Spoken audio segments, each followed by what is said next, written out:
So the government is introducing new legislation which is going to criminalise the grooming of children by adults. Up to now, if an adult got a child commit a crime, the adult could be charged with that crime, but not actually charged with the very heinous act of actually grooming somebody into a criminal activity. So that's what we're doing now with this legislation, and you could be punished up to 5 years imprisonment, and that will be kept under review. But Joy, you've had a life experience. People will know your life experience if they've listened to Nicola Tallant's podcast. Can you tell us a little bit about your situation? Well, firstly, my name is Joey O'Callaghan, and I've done a podcast called The Witness in His Own Words about my life experience. I've been groomed into a crime gang by the Local Milkman. And basically what happened was really, I was a child, 11, 12 years of age, and the Local Milkman was going around the local area with young lads my own age on the back of the truck. Nothing unusual, nothing out of the ordinary. It was a regular thing. I'd see the lads in the back of the truck collecting the money and running, getting the bottles, and it was something that I would wanted to do as a child. I wasn't faring well in school, I wasn't fitting in. I had moved from Ballymun to Blanchardstown and wasn't quite popular because I was from Ballymun. So I was kind of getting into trouble in school. I seen the opportunity, the milkman and the other lads working on the van, and it was as simple as that. I asked for a job off the milkman. He knocked on my door one day looking for my mother, and I asked him for a job to work in the milk van, and within weeks to months I was watching him dish out severe violence to children my age that owed him money. And from that then, he began threats towards me and then threats towards my family. In the beginning, it was all happy. It was all, I was the best lad, the best worker, I was the best everything. But as I said, within weeks that all changed. And I went from delivering bottles of milk and getting pocket money on a Friday to having the best weekends ever, thinking this is brilliant. Being able to go in and throw my mum a tenner and say, there's money towards, I don't know, shopping at 12 years of age. Being able to go and buy my own tracksuits and stuff without putting that pressure on my mum because there were 6 kids in the family. It was amazing, the job, and then within weeks I was being forced to shove heroin through doors, through people's letterboxes, to meet people on drugs and give them heroin. And once that first time he told me to do it, I remember it to this day. I remember where I was in Fort Lawn in Blanchardstown. I was in the truck, a Dáil in a van, and Brian Kenny, the man that was grooming me and abusing me, and eventually I gave evidence against and was convicted of murder,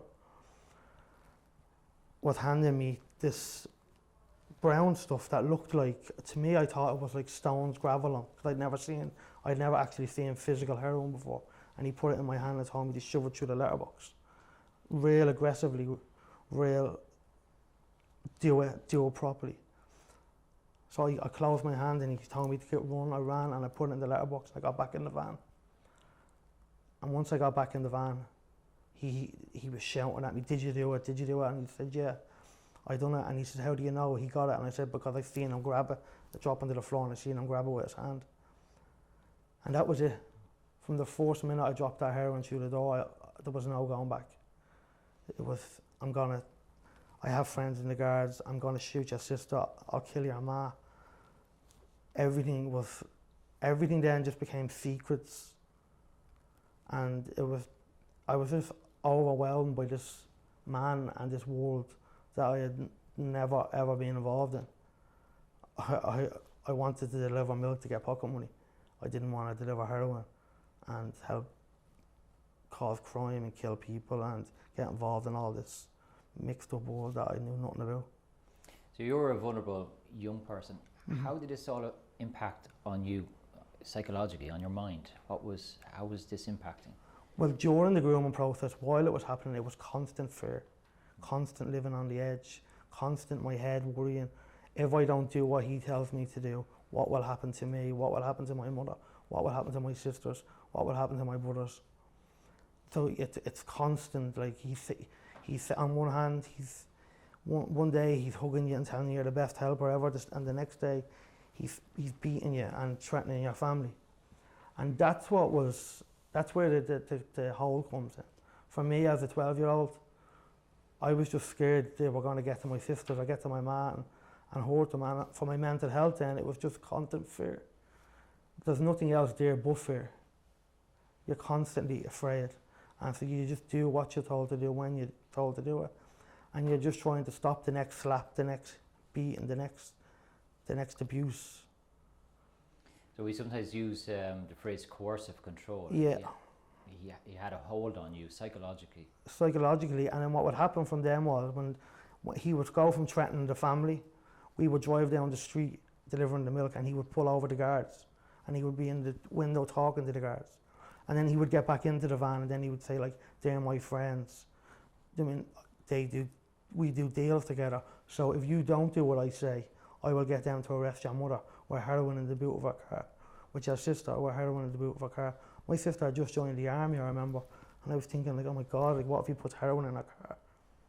Do you understand? And then my dad and my mother had like had a difficult relationship because of my dad's alcoholism, and he lived in a separate part of Dublin, obviously back in Ballymun. He would have been big into anti-drugs and the marches to concern parents against drugs back in the day. And that was another fear then I had, because I'm thinking if my dad finds out I'm putting heroin to people's letterboxes or dropping drugs to people's houses, like. So there were so many different angles I have. I'm afraid for my family, I'm afraid of the guards, and then I'm afraid of what my father finds out. And then you're afraid of killing somebody.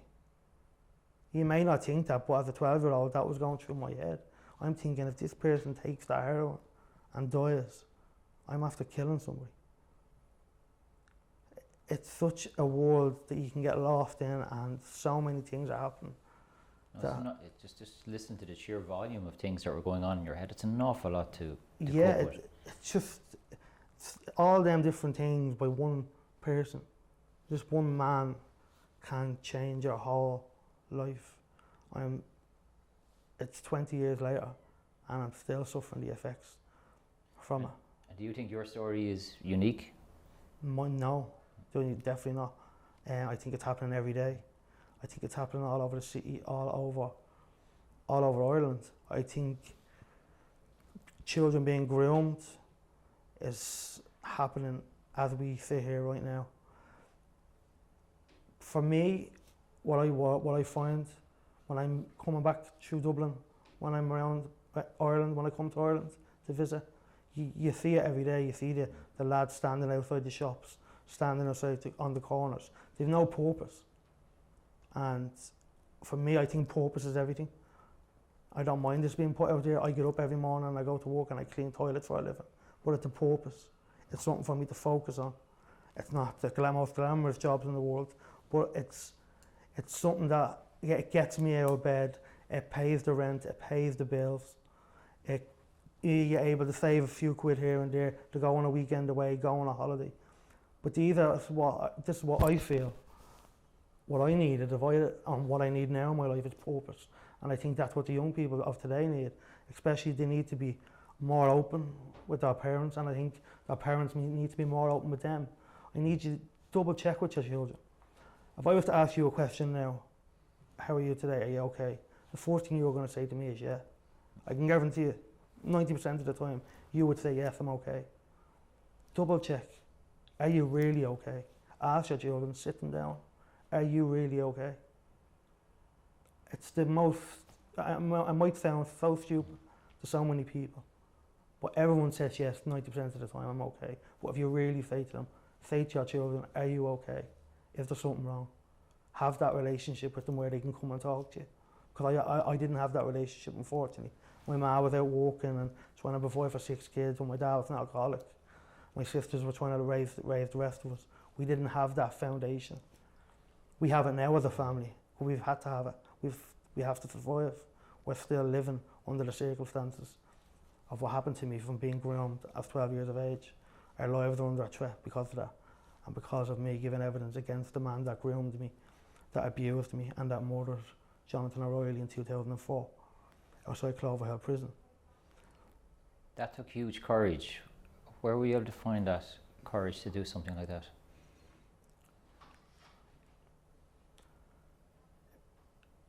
It was the right thing to do, and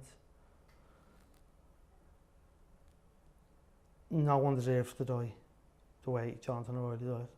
I don't care what people say he was involved in or what anyone's involved in. Murder is murder, and killing somebody, selling drugs is wrong, shooting someone is wrong, and killing somebody is wrong, and it was the right thing to do.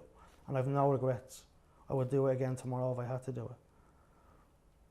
And what difference, when you went through that trial, gave that evidence and the conviction was secured, what difference did that make for you psychologically? Psychologically, I was traumatized afterwards because I felt guilt for the abuser. I felt guilt. I remember going back to the hotel room after the guilty verdict and how delusional this was, how groomed I was. I was actually lying in the hotel room, upset, worrying about Brian Kenny being sentenced to life, even though I knew he murdered him. I gave the evidence. I done the right thing. Everything I done was right. But yeah, I was still lying in a hotel room thinking, oh my God, he's in a cell because of me. You still had that level of a hold on you. Yeah, and that's how far it goes. And it took until 2013, 14, until I met Nicola. Nicola supported me.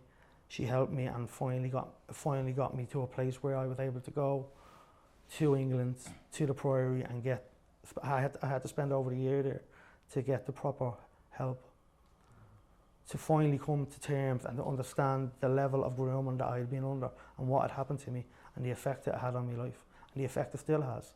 I take 14 tablets a day. I'm diagnosed with post-traumatic stress, severe anxiety disorder, depression, numerous different diagnoses I've had since this has happened to me. Nicola, you're an investigative journalist. You specialise in organised crime, and you've helped to tell Joey's story both with a book and also with a podcast. Joey's story is extraordinary, but it's not uncommon, is it? What is unusual, I think, about Joey's story is his ability to tell it, as opposed to there are hundreds, thousands, probably, unfortunately, of kids that have and are being groomed into crime, into gangs out there at the moment. But he does have an incredible ability to own his story, to tell it himself, and have an understanding of what that grooming process entailed. He can see it bit by bit as it went along now, you know, the kind of the secrets, the committing of the crime, what that meant to the child, that feeling of not being able to go to anybody. And that's really, you know, at the crux of it, what's happening to kids. They feel that they can't go to anybody. You know, you talk about the family life wasn't functioning as well as it could have been at the time.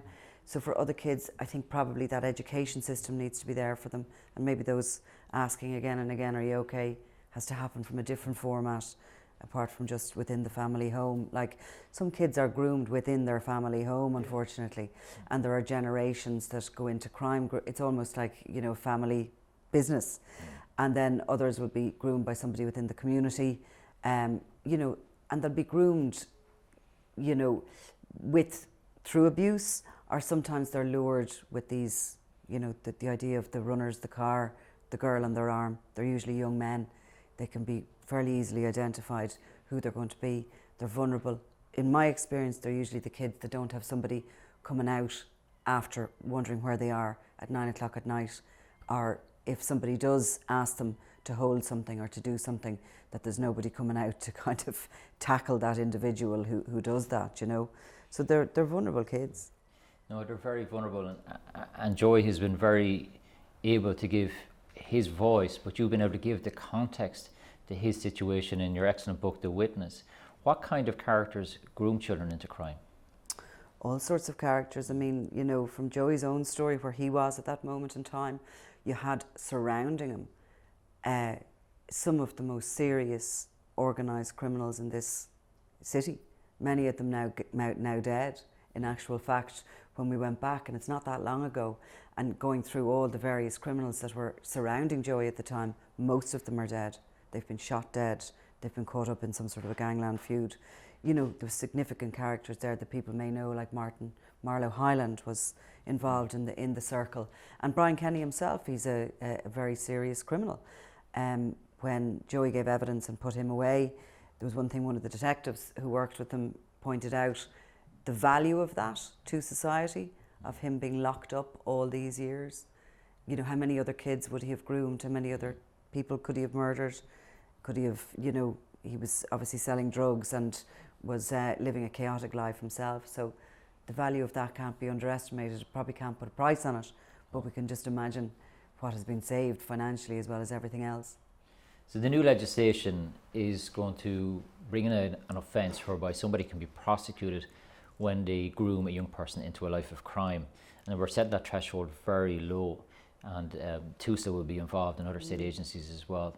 How do you think this legislation will affect the situation out there for children being groomed? It's a credible message, isn't it, for kids, that this is a criminal offence to do that. And I know some children aren't going to be engaged enough maybe in education or in the news or what's going on, but if that message can seep through, the communities can come down through the community workers and all the rest of it, that this is a crime, that it's not acceptable to do that. I think it's 5 years. That doesn't sound like very much, but it's another sort of, it's another string in the armoury of police officers who are going out there trying to break up a gang, trying to take an individual who's causing a lot of chaos and a lot of destruction out of, sometimes when you take somebody out of the scene for even 3 years, everything will dismantle, and it can be extremely useful. I think it will be very useful legislation. Because this legislation is coming through the Department of Justice, but ultimately what we're talking about here is child protection. These are children who are being groomed into a life of crime, isn't that the case? Most definitely. Well, that's definitely what's happening, and it's the reason they're doing that is because they know the children more likely will walk away in court with the serious charges, and hopefully this will be a warning and be a marker, a starting point.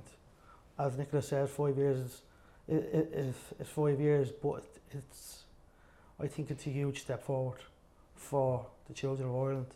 I think, as Nicola says, people from the outside also need to start asking questions, and I think this will make that happen. I think the likes of TUSLA, I think community centres, schools, teachers, other people will start asking more questions now, because there's a law in place that's able to lock these people away. As Nicola said, even if for 2 years, 3 years, it'll break that cycle, and it's going to give more children hope. And I think that's what we need, is hope and purpose. And I think that for the kids of Ireland, I think purpose and hope is a big thing. Sometimes I suppose as well, when you know, if somebody is being charged or convicted on one thing and they're locked away, it can give everybody breathing space, and then other information can come forward, and you know, you see it again and again and again when somebody is locked up on what is almost, I would see it as almost a holding charge, because it's so small, and it just gives the time then to be able to build a bigger case around other issues that they're involved in. If someone's grooming a kid into crime, they're obviously involved in serious crime themselves. Because one of your fears, I think, Joey, was that you were almost afraid that they were untouchable. And that's what the problem is. That's what these gangs do. They try and make, you'll have like a boss, you'll have someone that's above you, like an adult. Like when I met Brian Kenny, he was in his 30s. So he was in his 30s and I was 11 or 12. So, yeah. So, but basically, he controlled my whole life, and that's what these gangs try and do. They try and now these days it's all the coats. It's Canada Goose, it's the Montclair. What they're doing now is they're offering these luxury items. Back then, I was basically a slave. Like, I wasn't driving Mercedes cars or going around in any of these jackets, because they didn't have them back then. But these days, it's the runners, it's the jackets. A Canada Goose jacket isn't going to stop a bullet going through you. And that's what really is happening these days. People are getting shot over these coats, runners. They want to go around dressed in these 40 colours, and they're ending up in the ground, like. Oh. And do you think then that a conviction for grooming, say for someone like Brian Kenny or someone similar, as Nicola says, would send out a message. Yes, I do. I think I send out a message. I think I send out a big message. And I can't wait to see the fourth conviction. Look, thanks very much for coming and Joy. Really appreciate it. And Nicola, thank you very much. Thanks.